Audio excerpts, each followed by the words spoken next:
So the Irish government is very unhappy with the UK Prime Minister. Yes, Rishi Sunak. Why are they unhappy with him? Because of something very interesting that just happened currently.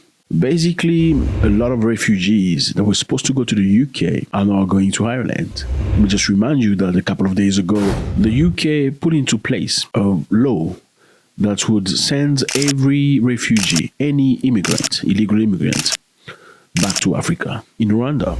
So every immigrant coming to Britain via the English Channel was to be taken by force and sent back to Rwanda to go live in Rwanda. Basically, you're going to go stay in Rwanda, have a new life, probably marry Rwandese and drink a lot of milk. So what would happen normally is immigrants will come from Europe, from France, most of the times, crossing the English Channel to Britain. Unfortunately, now don't do that anymore.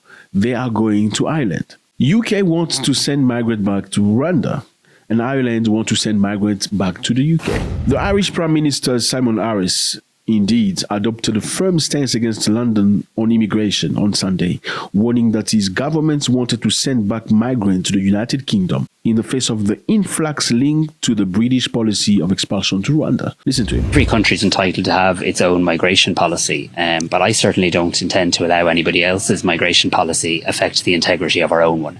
And this country will not in any way, shape or form provide a loophole for anybody else's migration challenges. That's very clear. Other countries can decide how they wish to advance migration.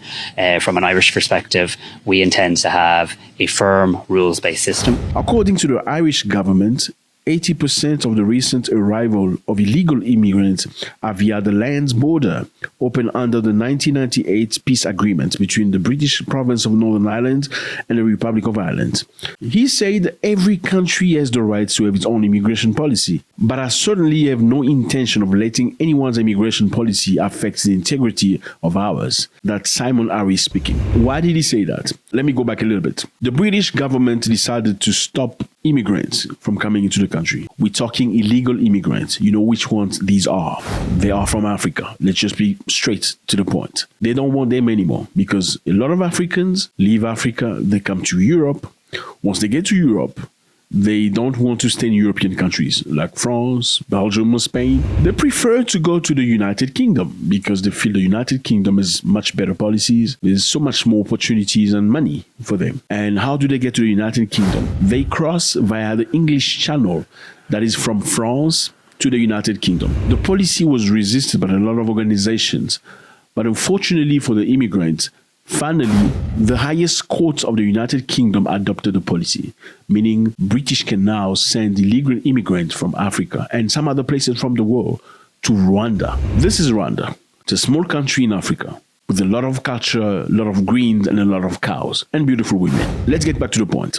As soon as the UK voted that law, something happened. The immigrants that used to cross the English Channel going to the UK are now all going to Ireland. And now Ireland is not happy at all. A few days later, Rishi Sunak, who's the Prime Minister of Britain, had an interview where he said that his policy is working because now people are thinking twice before coming to the UK. And by that he meant he's happy that the immigrants are now going to Ireland and not going to the UK. And the Irish government is not happy about that. They say they are going to vote a law so they can send all these immigrants from Ireland back to the UK. And the reason why these immigrants can come to Ireland, it's because of an agreement they signed with the UK allowing free pass from people on the ground.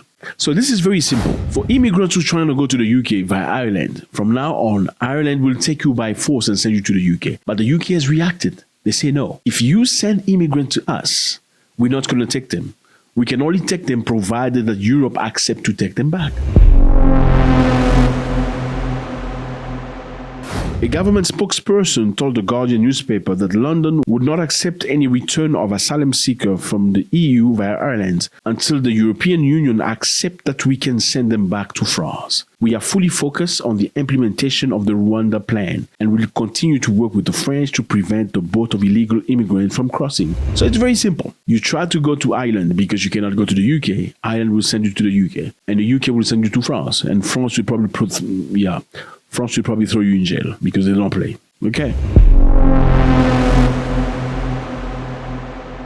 Now we are going to Niger. I know we spoke about Niger very, very, very much many times, and I appreciate that you're here. Thank you very much. Once more, if this is your first time, please subscribe so we can see each other further. I appreciate you. Let's go. So Niger is implementing a new system. Basically, they want to take their people back into the country. Why is that? Because in some regions of Africa, you find a lot of Nigerians, not Nigerians, but Nigerians begging, okay, in the street. And who are we to judge? Obviously, people beg for various reasons. You'll see a lot of them in the street begging in Senegal, in Côte d'Ivoire, in many places. Certainly, some people say it's because of lack of opportunities, lack of money, colonization, a country being looted by other countries for many, many years. And unfortunately, having at the head some people that are completely corrupt, people that are facilitating the lootage, the stealing of the goods of the country. So now the government is saying, you know what? We are coming to take our people back from your countries, okay? All these keys that are begging in the street that come from Niger are now going to be taken back to Niger. Congratulations. With a growing number of people engaging into the practice of begging, the situation exposed these people to major risk of exploitation, human trafficking and abuse and all kinds. Furthermore, their prolonged presence in other countries could generate social and economic tensions, both for the host communities and for Niger itself. So basically, it's very simple. I mean, if your kids are going to beg to the neighbor's house Monday, Tuesday, Wednesday, Thursday, there is a possibility you might not get respected by the neighbors, right? Simple as that. I mean, we've all had that experience where somebody came to your house very, very much. Ate on Monday, ate on Tuesday, ate on Thursday. There wasn't enough potatoes. I'm just kidding. Ate on Friday, took the last meatball. You would have wanted to be you, but he took it. The level of respect will shrink very quickly. And the government believes this has to stop. I mean, props to them. I think it's a great thing. Niger is trying to find themselves. They're trying to find themselves, and it's good. And it's good because this just reminds me of what just happened recently with Ethiopia. Okay, Ethiopia has a lot of people working in Middle East as domestic workers because they hope to get much better money, much better salaries. I mean, in fact, in Ethiopia, people go to Middle East, like Saudi Arabia, all these countries or rich Arab countries hoping to get good salaries. The reality is you'll find those people earning much better money than doctors in their countries. So you'd rather be a domestic worker, a helper in a Middle East country than being a doctor in Ethiopia or Kenya. That's bad. That's very bad. And I think that needs to change. But Ethiopia, because many of their people, unfortunately, get mistreated in these countries, they decided to send airplanes and get many of these people and repatriate those people. Repatriate those people, get them something, meaning some money to get started in Ethiopia, to do a small business or something on their own. Congratulations for that. I think congratulations to the Ethiopians. Congratulations to the Niger government, which is a brand new government, we all know. Only recently they took over the power and the direction of the country. Already thinking about taking their people back into the country from neighboring countries to allow them to have something of their own in their country is a good thing. I mean, look at all these kids in the street. Why are they in the street? They should be studying or doing something productive. Many people also believe there's human trafficking. There are crazy things happening in the street. I mean, I remember going to Uganda and I had a program where I gave to the poor. I'll go through the street and give food and give money and stuff. I did that many times. Just to be told by somebody, you don't need to help these people. I'm like, what do you mean? Because they said it's a cartel. Okay, there's somebody that runs these kids that beg in the street.